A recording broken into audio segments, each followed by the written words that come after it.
नमस्कार दोस्तों। इन दिनों हम ट्रेवलर्स के यूट्यूब यूट्यूब पर ब्लॉग्स देखते हैं और जो कुछ हम देखते हैं उसके बारे में थोड़ी चर्चा यहाँ करते हैं। आज हम मंगोलिया का जो गोबी रेगिस्तान है उसके बारे में थोड़ी सी बात करेंगे। नॉमेडिक इंडियन के दीपांशु और नॉमेडिक शुभम के साथ हमने यूट्यूब वीडियो के माध्यम से विश्व के 5वें सबसे बड़े रेगिस्तान में से एक गोबी रेगिस्तान की रोमांचक यात्रा पिछले दिनों की है। गोबी रेगिस्तान कहाँ है? दरअसल यह विशाल गोबी रेगिस्तान पूर्व और मध्य एशिया में लैंडलॉक देश मंगोलिया में स्थित है। उत्तर में रूस, दक्षिण पूर्व और पश्चिम में चीन से घिरा हुआ है यह मंगोलिया। देश की कुल जनसंख्या का 38% आबादी इसके राजधानी उलान बटोर में निवास करती है। इससे अंदाज़ा आप लगा सकते हैं कि इतने बड़े देश का आबादी का कितना घनत्व होगा, बहुत विरल है। और इससे कोई पूर्व दिशा में 38 किलोमीटर के आसपास खूबसूरत कजाकिस्तान स्थित है। ऐतिहासिक योद्धा चंगेज खान का नाम तो आपने जरूर सुना होगा। मंगोल साम्राज्य के विस्तार में उसकी बड़ी जबरदस्त भूमिका रही है। घुमंतु जाति का था ये, और उसने अनेक घुमंतु जातियों को एकजुट किया था और अपनी अद्भुत संगठन क्षमता, शक्ति, असीम शक्ति और बर्बरता के लिए इस विख्यात कुख्यात चंगेज ने अपने बड़े साम्राज्य विस्तार के लिए भी इसको जाना जाता है। मंगोल साम्राज्य ने मध्य एशिया और चीन के महत्वपूर्ण हिस्सों पर उसके नेतृत्व में कब्जा कर लिया था। सन 1221 से 1327 के दौरान मंगोल साम्राज्य ने भारतीय उपमहाद्वीप पर भी कई आक्रमण किए थे। इल्तुतमिश के अधीन शासनकाल के दौरान, जिसका सर्वे सर्वा उस समय चंगेज खान ही था, मंगोल साम्राज्य ने भारत पर भी आक्रमण किए थे।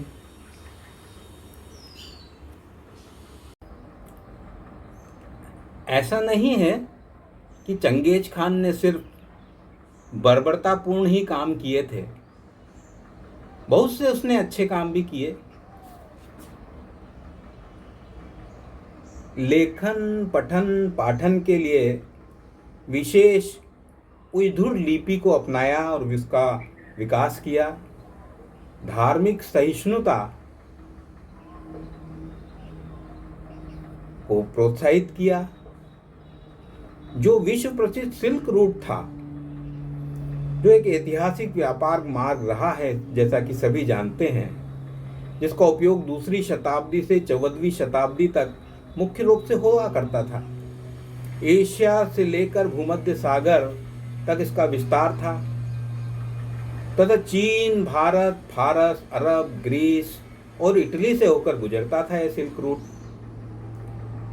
उस समय उसमें ज़्यादातर रेशम का कारोबार होता था, व्यापार होता था, इसलिए उसे सिल्क रूट कहते थे, सिल्क मार्ग कहते थे। इस सिल्क मार्ग को राजनीतिक तौर पर संचार और व्यापार हेतु एकरूपता और स्वीकार्यता देने में चंगेज खान को याद किया जा सकता है। उसने इस मामले में भी बड़ा अच्छा काम किया था। 16वीं 17वीं शताब्दी में मंगोलिया तिब्बती बौद्ध धर्म के प्रभाव में आ गया। सन 1911 में किंग राजवंश के पतन के साथ मंगोलिया ने अपने को स्वतंत्र देश घोषित किया और 1945 में लंबे इंतजार के बाद उसे संपूर्ण अंतर्राष्ट्रीय मान्यता मिल गई। अब यह एक संसदीय गणराज्य है। बहरहाल, जहाँ तक हमारी गोबी रेगिस्तान की यात्रा का सवाल है, जब हमने अपने प्रिय ब्लॉगर्स के माध्यम से अनुभव किया तो आगे और चीज़ों को जानने समझने की उत्कंठा तेजी से बढ़ती गई। मंगोलिया के बारे में एक बात और प्रसिद्ध है कि यहाँ की संस्कृति भारत के बहुत करीब पड़ती है। भारत से कई बौद्ध धर्माचार्य और यात्री 6वीं शताब्दी से ही मंगोलिया का भ्रमण करते रहे हैं। यहाँ संस्कृत का इतना प्रभाव है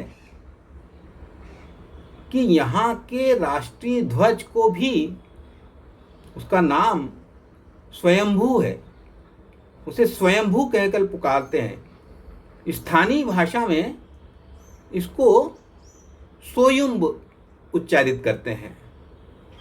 दरअसल ये है स्वयंभू ही। यहाँ आयुर्वेद का प्रचलन है। महीनों के नाम भी और दिनों के नाम भी हमारी भारतीय संस्कृति से निकल कर आते हैं। मसलन सोमवार को सोमिया, रविवार को आदित्यवार, जैसा कि जानते हैं आदित्य भी रवि सूर्य का ही नाम है। मंगलवार के लिए संस्कृत का अंगारक शब्द है। बुधवार को बुध, बृहस्पति गुरुवार के लिए, जैसा हमारे यहाँ उसको बृहस्पतिवार कहते हैं।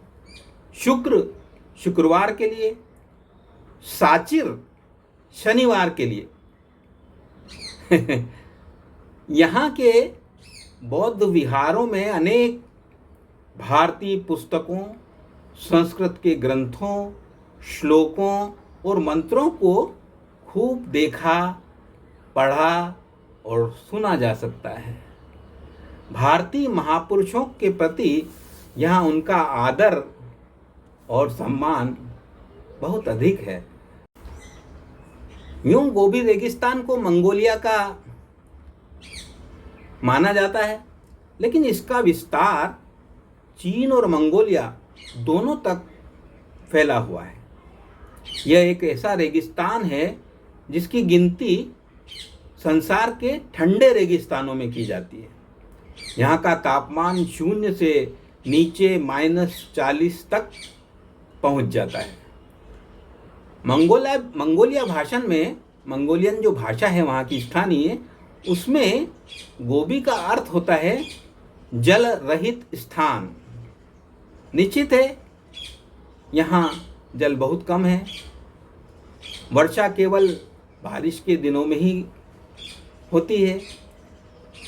50 से 100 मिलीमीटर तक इसको आंका जाता है, बहुत कम है। नदी नाले केवल वर्षा ऋतु में ही जल से भरे होते हैं। अधिकांशतः गोबी डेजर्ट रेत की तुलना में चट्टानों से अधिक बना है। हालांकि हमने जो मानस यात्रा की वह रेतीले गोबी रेगिस्तान की थी, जहाँ दीपांशु और शुभम ब्लॉगर हमें लेकर गए थे वीडियो के जरिए। कहा जाता है कि इस 5वें सबसे विशाल रेगिस्तान में पहले कभी समृद्धशाली भारतीयों की बस्ती हुआ करती थी। यह डेजर्ट इतना बड़ा है कि इसको 3 भागों में विभाजित कर देखा जाता है। तकलामाकन, अल्शान और आर्डिश रेगिस्तान। यहाँ की आबादी, जैसा मैंने पहले कहा, बहुत विरल है, फैली हुई है। उत्तर और दक्षिण के घास के मैदानों में कुछ जनजातियां भी निवास करती हैं। जिस क्षेत्र में जहाँ पानी है वहाँ बकरियां और अन्य कुछ पशु पाले जाते हैं। थोड़ी बहुत खेती भी होती है। लेकिन यहाँ